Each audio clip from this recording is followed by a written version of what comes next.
Hey everybody, I am Sarah. Welcome back to Overkill Reviews, pandemic style. This is Banger's weekly heavy metal review show. As you've probably ascertained, we're doing that safe, social distancing style of reviews to hopefully keep you entertained and to encourage everyone to stay at home, ourselves included. Before we jump in, let me please remind you, Patreon, subscribe. Thank you very much to everyone who has done that already.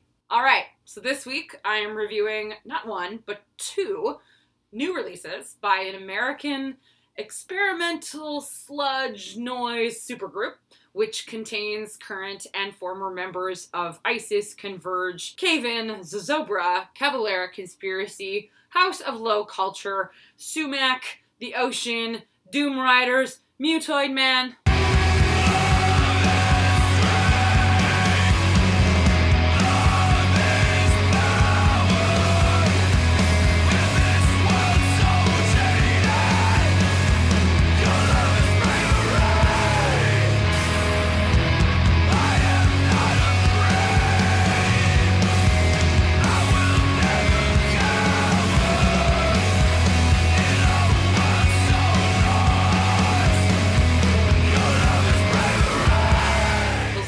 love is strength, love is power in this world so jaded. Your love is bravery, love it. Super life-affirming. And it's one of the tracks from the new albums by Old Man Gloom. They are called Seminar 8, Light of Meaning, and Seminar 9, Darkness of Being, and they are out now via Profound Lore Records. Now for some history on Old Man Gloom. And this is admittedly a long bio because there is a lot of context for this release that I think everybody should hear. Old Man Gloom formed back in 1999 in the United States, and they have been quite prolific despite their members' associated bands being similarly incredibly prolific. They are currently composed of guitarists and vocalists Aaron Turner and Nate Newton, guitarist, bassist, and vocalist Stephen Brodsky, and drummer Santos Mentano. And the band released their debut, called Mediations in B, in the year 2000. After that came Seminar 2 and Seminar 3 in 2001, 2 EPs, and the album Christmas in 2004. The band then went on hiatus, and they didn't release anything until they came back in 2012 when they unleashed the album No. Great name. In 2014 came another 2 simultaneous releases, both titled The Ape of God, in a, well, kind of somewhat unusual release fashion that, we'll say it rankled some folks. And it also really quite hilariously displayed Old Man Gloom's penchant for pranking and for dual album releases. Here's a little explanation from Pitchfork about how they did that release. Guess what, assholes, began a Facebook post from the sporadic metal supergroup Old Man Gloom in early November, 5 days before the release of what was presumed to be their 6th record. The Ape of God is 2 entirely different albums. If you downloaded some leaked shit, you don't have either. Working in cahoots with their new label, Profound Lore Records, Old Man Gloom had circulated an 8-track, 46-minute promotional download called The Ape of God, betraying it as their 2nd release since ending an 8-year hiatus 2 years earlier. Reviews appeared, followed, as the band predicted, by back-channel leaks. That's when Old Man Gloom announced that the version many might have swiped was a carefully edited combination of 2 albums sharing one name. The bait had been stripped of essential interludes and lengthier pieces.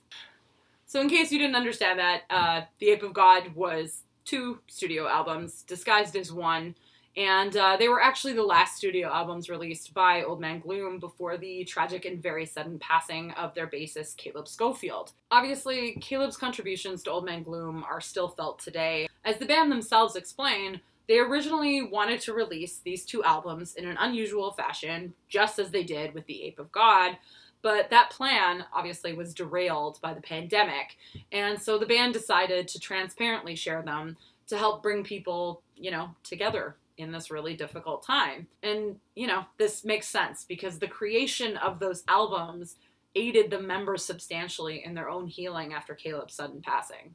There's actually a really beautiful thing that they shared via the Profound Lore website that I'm going to read for you. They said that these records have taken the simple act of being a band and transcended into a bonding and healing process I never thought music, or specifically Old Man Gloom, could be. Almost every song has elements of our last 2 years without Caleb, and even the songs that aren't directly related to him are embedded with the emotion and struggle for closure and healing that we're all going to be in for a long time. This pandemic we're all living through is creating so much distance between all of us. This is our way of bringing us all a little closer.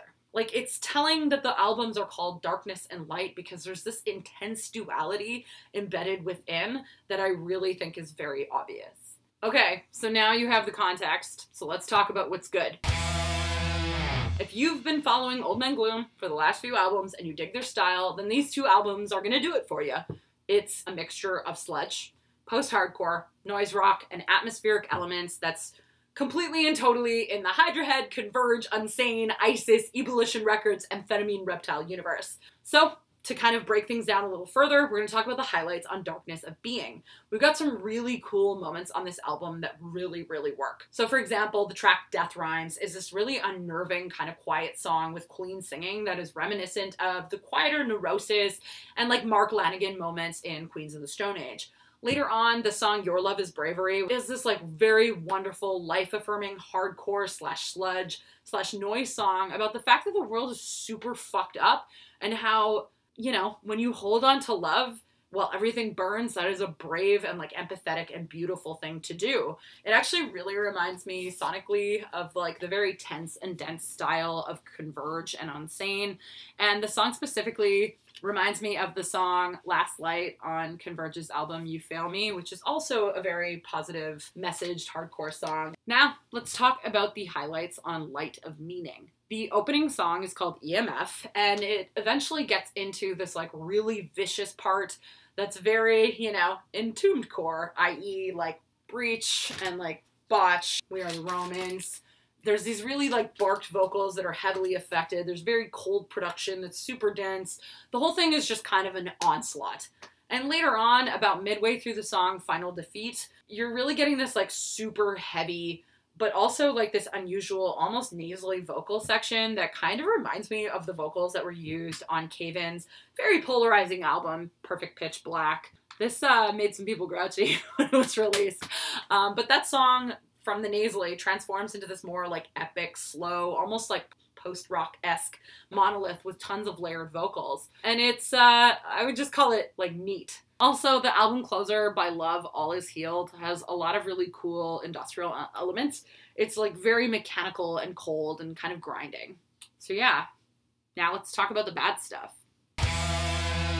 Personally, for me, Old Man Gloom always leaves me wishing that they'd focus a bit more and that they remove some of the electronic slash noise elements, or at least be more integrative about how they materialize in the songwriting.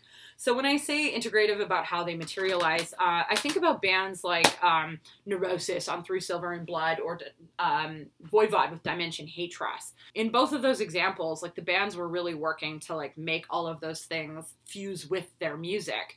And seriously, don't get me wrong, when Old Man Gloom writes a good post-hardcore slash sludge song, they are fucking driving, they're morose, they're powerful. Like, Something for the Misses on Christmas, that is an amazing song. But when they don't integrate the experimental and ambient and electronic parts in, then it kind of, there's a disconnect. So for example, on Cantos de Santos, there's this glitching, twanging noises for 3.5 minutes before leading into a heavy onslaught.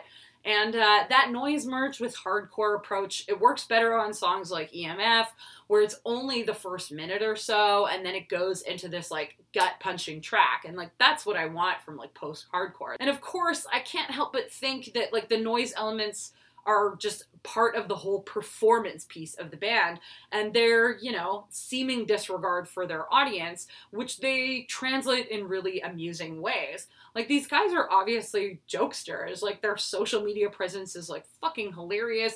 They fake beefs with folks like, you know, Roadburn Festival, and altogether, I'm fairly certain that everything, down to the jarring electronics and what appears to be fart noises integrated into their album, are all part of this like huge performance art piece. But it's also one of those things about the band that like makes them polarizing and might make people disinterested.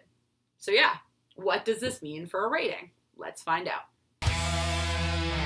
Okay, final thoughts. If you are a fan of very jarring noise and sludge as separate entities, but separate entities that work side by side, then you're probably really gonna like these two albums by Old Man Gloom. If jarring noise isn't your thing, then you might find yourself clicking that skip button a lot. For all those reasons, I'm collectively giving these two albums 3.5 stars out of 5 here on Overkill Reviews. And now for some recommendations. I'm gonna suggest some stuff that isn't like coming out soon or anything like that. It's just stuff that's in this universe, because I feel like this is a universe that I don't get to talk a lot about on Banger, and I just want to get people introduced to some albums. So if you are into Old Man Gloom at their heaviest and their ugliest, then I would really recommend Botch, We Are the Romans. This is definitely a like post-hardcore, entombedcore kind of record that is one of the best. I'd also recommend Breach. They're a Swedish post-hardcore band. Their albums, both Venom and It's Me God, are amazing. If you're more into the noise elements of Old Man Gloom, then I definitely recommend that you check out Man is the Bastard and Milk Banana and Despise You. And if you're more into like the jarring, slow stuff in terms of noise and electronics, then I would recommend that you check out the split that Sun and Boris did.